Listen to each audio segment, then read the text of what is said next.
This video is brought to you by Falconer Power Sports, your Can-Am, Harley-Davidson, and Sea-Doo dealer in the Jamestown, New York area.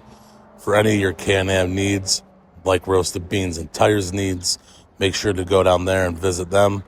They got everything you need from parts and service to awesome machines. Make sure to check them out.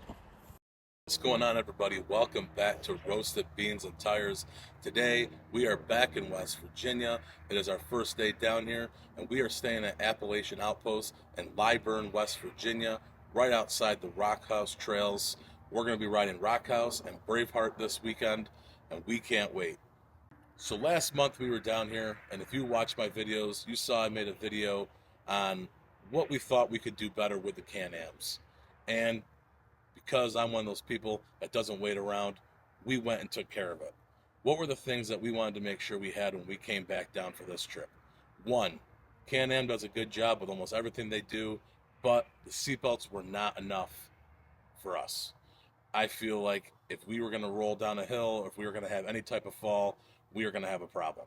So we decided to upgrade those in both the XRC and the Max. We went through and bought 6 seatbelts.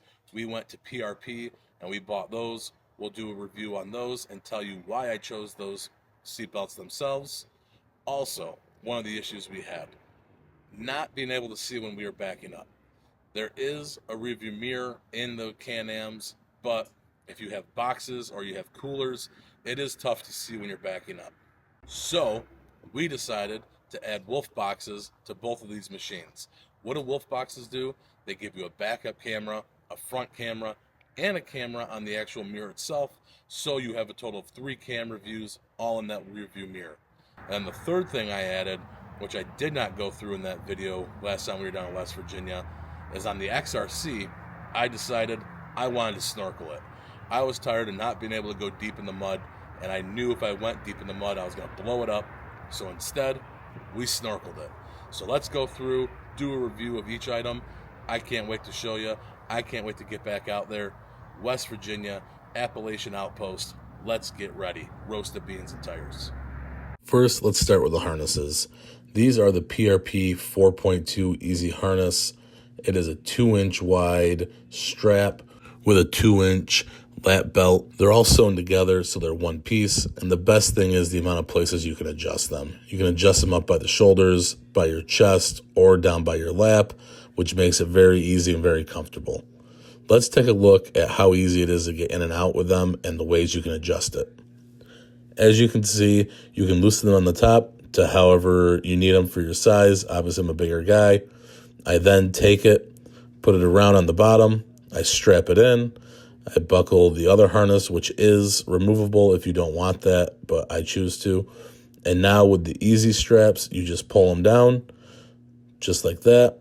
And now it's tight. Unlike my Razor, that was not possible. They did not go that easy. As you can see, there's quick releases here, so you can just pull them down, and it tightens it up on you. It's super easy to tighten, so if you do want it looser when you get out, and you want to tighten it when you get in, super easy. Unlike my Razor ones that were really hard to pull on, they were really hard to adjust. And the big difference is the padding. PRP comes with great padding, and it's really comfortable. So even though you are in a harness and you are more comfortable, you are more safe, it does feel good. With the padding, it does make it feel a little bit better and a little more comfortable than the previous ones I had in my Razor. Now, we couldn't go with the Can-Am ones. I'm a bigger guy. They didn't fit. You needed this extra space here and the extra adjustment. But to me, these PRP harnesses, best addition we made, especially out here in West Virginia. It's really going to give us more confidence when we're on the trails and make us feel more comfortable in case something does happen. Next, let's talk about our WolfBox G900 Tri-Pro bumper version. This version of the camera gives you 3 different cameras. One on the back of the camera itself, and as you can see, it just connects to your current rearview mirror. All it does is snap in there, and then there's some wires that run down. Obviously, there's an install process to go through. Falconer Power Sports did that. The other camera is right up here in the front on the bumper, so it gives you a camera on your front bumper. It gives you a camera from the back of your actual monitor itself, And then as we walk around here in the back, you will see it gives you the most important one for this Can-Am. It gives you a backup camera, which, man, was that helpful this weekend while we were out there. Backup camera itself records in 2.5K. The camera on the mirror itself records in 4K, and then the front bumper records in 1080p. So obviously your best camera is on the machine itself, and then your backup camera, which is obviously what you're looking for. As you can see, you just turn it on. When you turn your vehicle on, it powers up, and I have it set to where it has just my rear view camera showing. You can change that. You can make it so that it has all three of your cameras showing on there, which if you want to be able to see in front of you, like over a hill, you can. But if you want to just have the rear view camera showing, that's easy as well. All you do is go in here, click into your settings, and there's tons of different things you can do. As you can see, I have mine set for rear camera only. I'll show you the split screen here. Now it's going to show you all three cameras at once. And as you can see, it puts a lock on there because there is a G sensor on there. The G sensor makes it so that if you are shaking or if you get hit, it will lock that video. Well, the problem is that if you put it in a side-by-side, I recommend you make that low or off, because obviously with a side-by-side, you're going up and down a lot, and it kept locking the videos the entire time, unlike in a car where it has better suspension. The best part is it records in constant loop. So as you can see right here, I'm going to go. You can choose which loop recording you want. You can do 1, 2, or 3 minute. I have it set in 2-minute intervals, so you can go through and it will continuously record in 2-minute intervals. It's awesome. As you can see here, I had the G sensor set to high. I did change that mid-ride. I had to change it to low. You also can choose if you want to record sound or not. I did. It records everything, super good quality. As you can see, there's tons of different options. You can mess with GPS, all your different timestamps, your language, which way the flicker, which way the angle is. You can change the mirror image. It's really an awesome camera, and it really did exactly what I needed it to do while I was on the trails. As you can see, it locked it again just by sitting there and the vibration from the engine. Let me show you an example of each camera I used.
Now let's get into the final upgrade we did after we left West Virginia last time.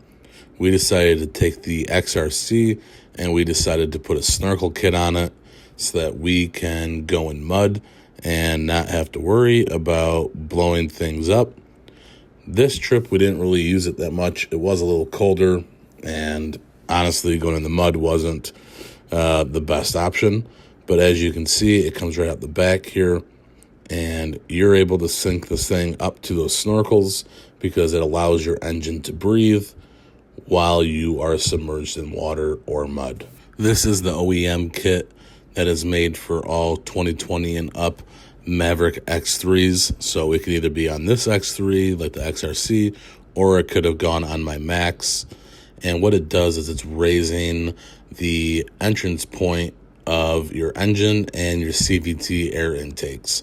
So it gives you the ability to get buried a little bit further. Obviously, you can't completely submerge the machine. We did have to move my belt holder from the left post over to the right post just because the snorkels were obviously in the way. And we did have to remove my center console bag because the Snorkel Kit did go right through the center.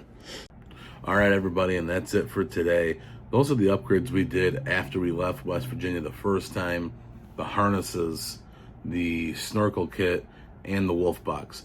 I would tell you all three of them made our trip way easier this time. Snorkel Kit we didn't use as much. It was a little too cold and didn't really go get buried in the mud.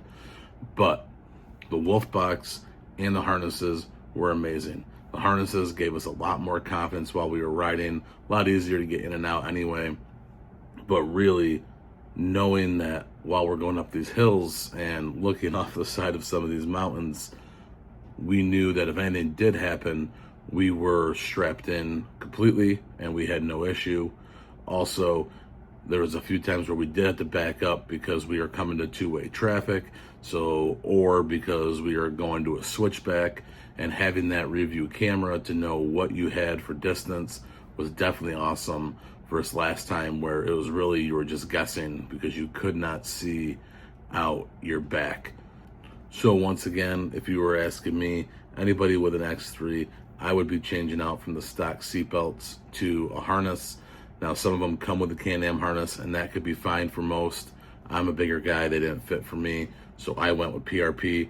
I highly suggest PRP. They're great, but the Can-Am ones are also great too if they work for you.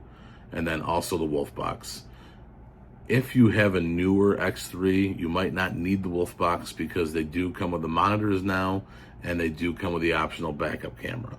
So I'm speaking for anybody who has a Can-Am X3 without the new monitor and without the backup camera.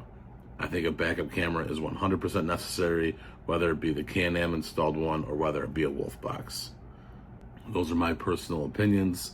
I really liked it. It worked out great for us. I can't wait for you guys to see the videos that are coming out in the next couple weeks. We have Rock House, we have Braveheart, and we have a review of Appalachian Outpost coming. Thank you guys for watching. Roast the beans and tires. Let's go for West Virginia. Motherfucking design all right now.